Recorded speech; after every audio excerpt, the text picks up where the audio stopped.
markers on the tongue, you don't want that. But if you do bake it with a water bath, the difference is going to be more browning on top and lighter color on the sides. And the reason for that is what's called Maillard browning. It's M-A-I-L-L-A-R-D. So you've got moisture in the oven cavity. You got sugar on the surface of the product. Well, enzymes too, so sugar and enzymes on the surface of the product.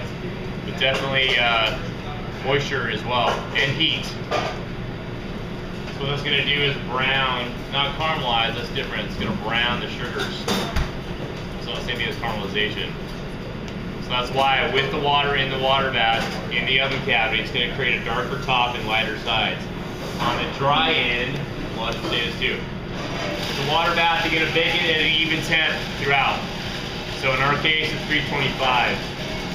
You could also do it lower than that. It'll just take longer. And generally speaking, when you cook or bake a custard, longer amount of time at a lower temp is better for texture. You really want to avoid rushing it. Same thing with a quiche. You don't want to just jump up the heat just so you get it done faster because it might curdle. But it also will mean it'll be a less, or well, I'll put this, it won't be as thorough of a coagulation as possible. So it won't be as stable when it cools off. You have to rewarm it, it'll kind of break up. So that's the wet method. Even temp. Dry method, this is without water. So dry oven cavity. You're going to start at a high temperature. It's about 400 degrees for about 15 minutes.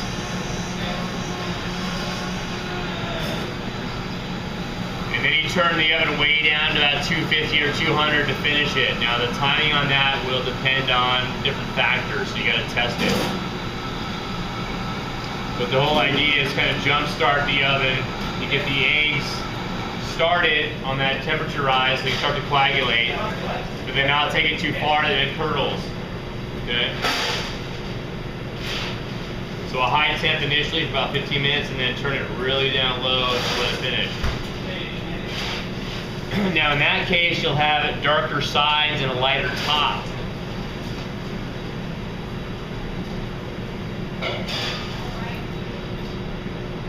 So really the big differences are temperature is higher on one and then gets decreased. On the other one, it's even throughout. And then also water or no water, okay? So that's the big difference. Usually you're not going to see springform pans in the kitchen because they don't hold up that well. There's too many little moving parts and they tend to break way too easy. So more often than not, you'll see cheesecakes baked in a cake pan. It doesn't have but one piece to it. So if you're going to do a springform pan in a water bath, you'll need to line the outside with foil so it doesn't leak, and then be really careful handling it because it can pierce it if you're not careful and actually leak in through. So anyway, you do it either way. And for this class, we're going to do this in a water bath.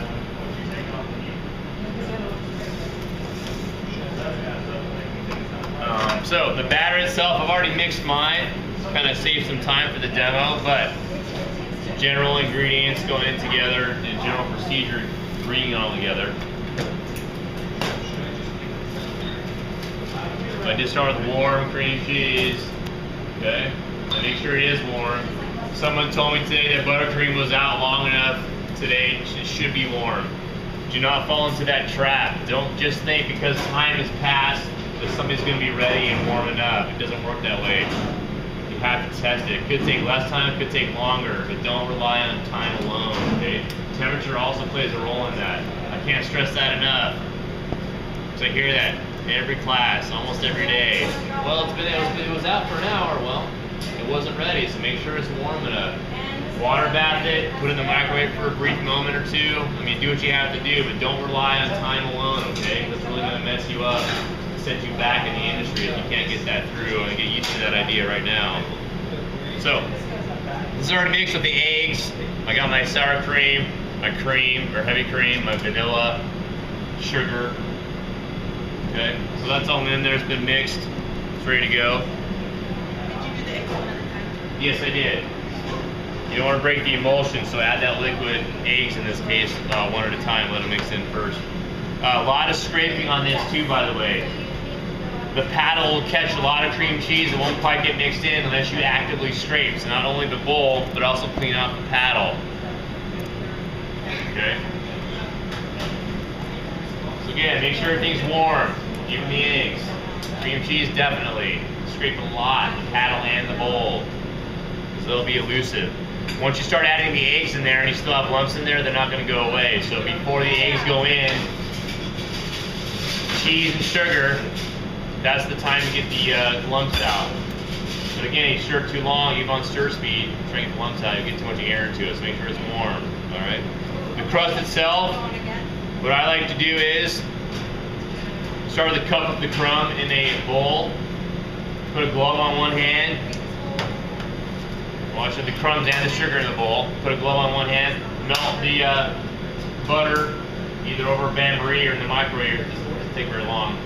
Pour that into the bowl with the crumbs and the sugar and mix it by hand. That way you're sure that everything gets coated evenly. You don't have dry lumps and wet lumps. And then when you make your crust, it's uneven and it breaks and stuff. So you don't want that to happen. So get a glove on your hand, mix it by hand. Make sure everything's nice and moist, coated well with the butter. After that, you're going to put parchment in the bottom of a 9-inch pan. Okay, so I've already got parchment underneath my crust. And then that crust mixture goes on top.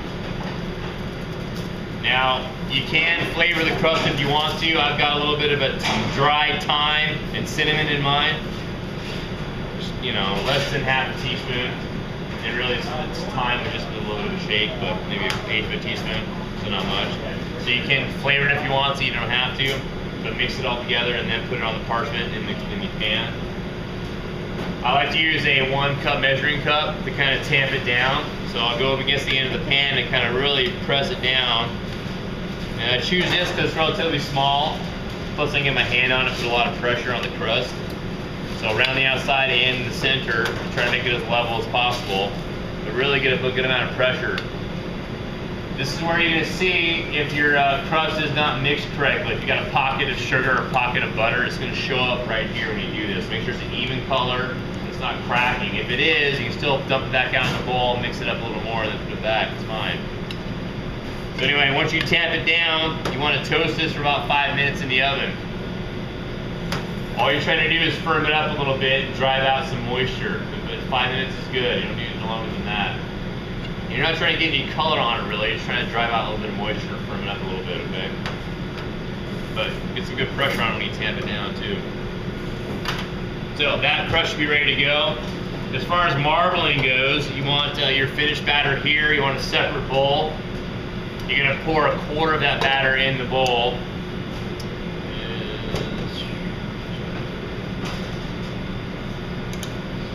So this is my finished batter.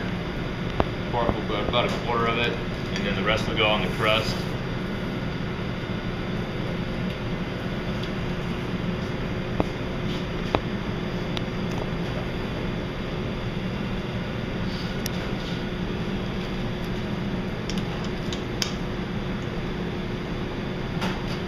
So what we're going to do is add, and there are a few things I'll mention right now that you can add to flavor it, but we're going to add whatever marbling we're going to use, or compound we're going to use, to this quarter batch.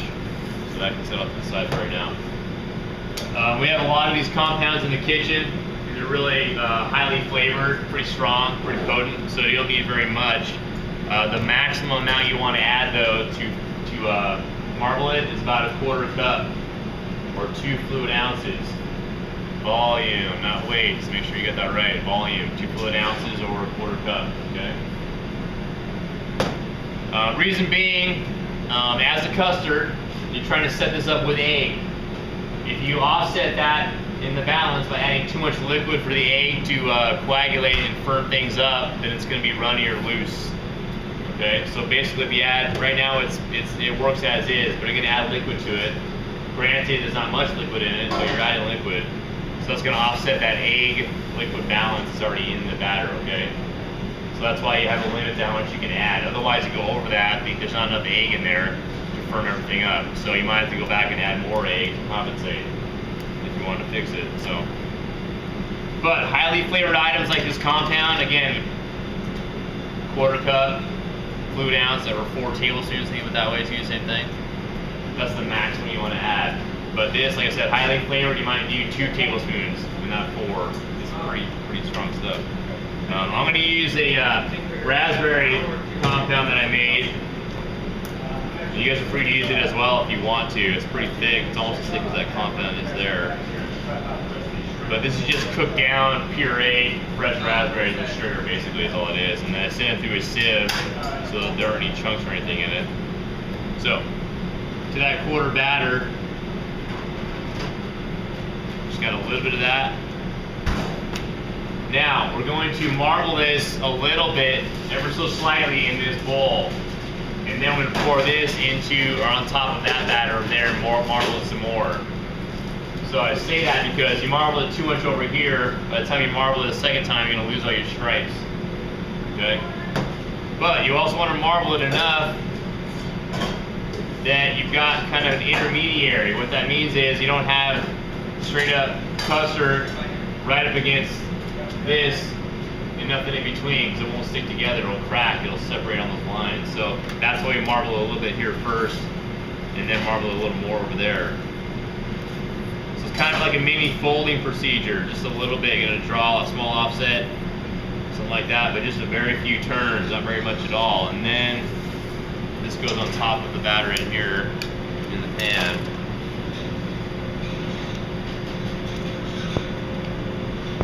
So another way to think of it is, to make a caramel cheesecake, you would not just put caramel sauce on the batter, squeeze it on, and bake it off. You need some kind of intermediary. So you want to kind of mix what you're marbling with some batter first, and then mix it in with the rest of the batter. So like I said, if you don't do that, if I just poured this on here like this and didn't marble it at all, but kind of, you know, squeeze it around in the bottle, it would bake, but it would split. It wouldn't stick to itself. It wouldn't be a solid cheesecake. So that's why you want to marble it just a little bit with some of the batter first.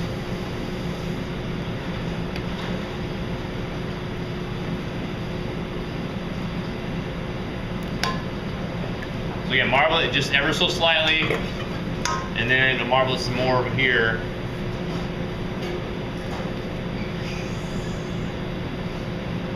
Again, use your small offset. It's a good size for the pan. Don't go down with so much pressure that you're going to scrape the crust up. So you want to maybe hit the crust, but don't dig it up and break it up. I'm going to do some swirls here to kind of bring the outside, or the inside out rather, to the edges. But you want to be able to see some marbling, so don't take it too far, okay?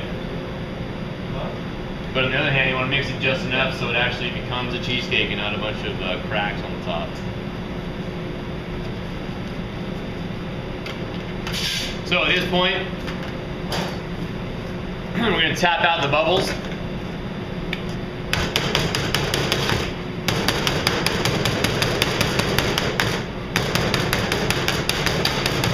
Now if you do this with too much pressure, you might crack your crust. But one thing that helps when you really get a good tamp on it initially to firm it up and then toast it, that helps too. So don't go crazy with it, just kind of, you know, whatever, slam it down. You want to keep control of it, but you know, give it a few good taps.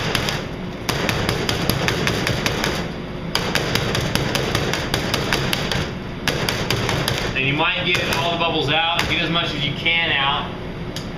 Okay. Sometimes they'll kind of stay separate, they won't come up immediately, but when it bakes, sometimes the tiny bubbles like to join up and become big bubbles. You won't see it until it's after it's in the oven. So you right now it might look fine, but you have to check it when it's in the oven too.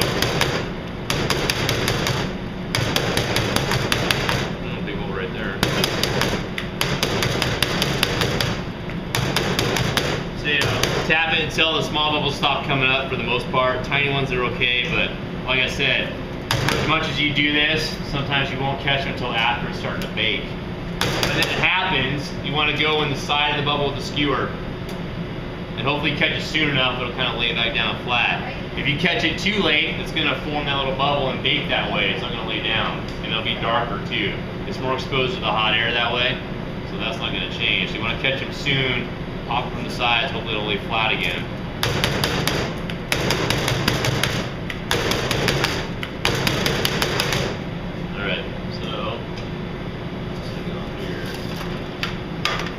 going to be about an hour in the oven.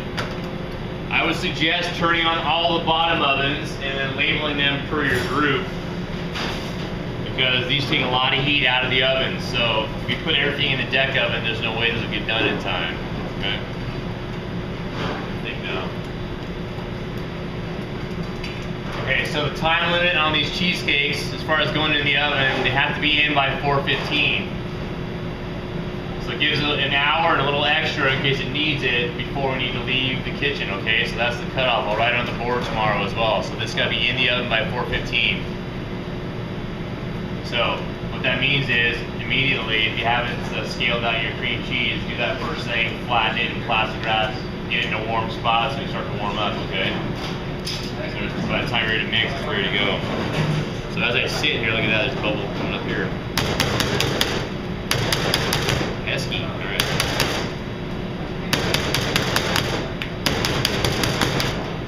Alright, so in the oven by 4:15, I'll check with you too. If you don't have it done by then, you can always store the batter in the fridge, and then the next day bring it out, warm it up, and then put it in the crust and bake it together. But don't put it on the crust unless you're ready by 4:15, okay?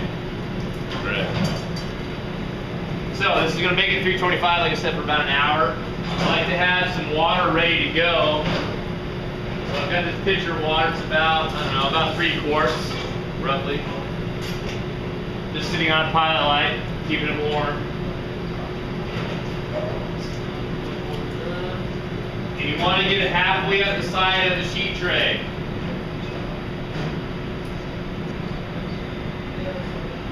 Some of these sheet trays are uneven. I'm sure you know that by now. So you may or may not have to add more water as it's baking. So be aware of that. Sometimes there's one oven in there too that's got slanted racks, so which is okay for checkoff, but be aware. I can't remember which one it is. One of those is going to slant it, so your cheesecake's not quite be flat on top. It's going to tilt. It'll be flat, but it's going to slant it a little bit. So testing for doneness. Well, check for bubbles, obviously. Usually within the first 10-15 minutes, first shot, check for bubbles. After that, it's, well, you're gonna quote me on this and I'll be wrong, but after that, it's pretty much done with bubbles coming up to the surface after 15-20 minutes. So definitely check it in the first 10-15 minutes, see if any bubbles are appearing, and pop them with a skewer. Testing for doneness. It's a little different with cheesecakes because there's so much fat in them. It's a lot of cheese. So what we're going to go for is what I call wet crumbs on the skewer. If it's a smooth batter, then we know it's still too raw and not done. But wet crumbs, like some of you did see with the torts, that's the same look. You guys poke the torts. It'll be a little bit of moisture, but there'll be definite crumbs on their own. It won't be a smooth layer of batter. Okay, that's really shiny. There'll be little crumbs and they'll be a little bit shiny, but that's it. If you see smooth batter, not done. Wet crumbs are okay. It's going to be cheesy. There's a bunch of fat in there. It's going to show up that way. So it's not like a regular dry cake where it's going to be clean no matter what, if it's done anyway. So wet crumbs, what we're looking for. If you have a question, let me know before you pull it out. Once it is out, cool it to room temp. And this is a really important thing too. If you cool a cheesecake too quickly, it's likely to crack. So a lot of people will bake it in the oven, and when it's done, they'll turn the oven off and they'll leave it in the oven, but also crack the door open so we kind of get some cold air, but slowly cool down, basically. So what I like to do in the kitchen over here is take them off and put them on the rail, usually by the grill, so it's not quite as shocking as putting it on the cooling rack underneath one of the fans in the ceiling. Okay, so you want to keep it kind of warm until it cools off so you can handle it, and then you can put it on the rack on the sheet tray. Once it is room temp, to protect the top layer, we must put some parchment on top of the cheesecake before the cardboard goes down on top. If you just put cardboard down without the parchment, it's going to stick when we pull it off and it's going to tear it all up and it doesn't look as nice. So, cool room temp, parchment on top, and then the cardboard. Again, white side facing down towards the food. Label and date in the back. Make sure your name goes on. You might want to write down not for service. We will need to freeze these before you can depan them, okay? Right now, not for service, so they aren't accidentally decanned and cut for service. And put them in the freezer over here. So you guys have any questions on the cheesecake? You just start a timer. So, it seems simple, but there's a lot of little details you gotta keep track of for the cheesecake, otherwise it's not gonna go well for you. Right. So next up is going to be lady's fingers.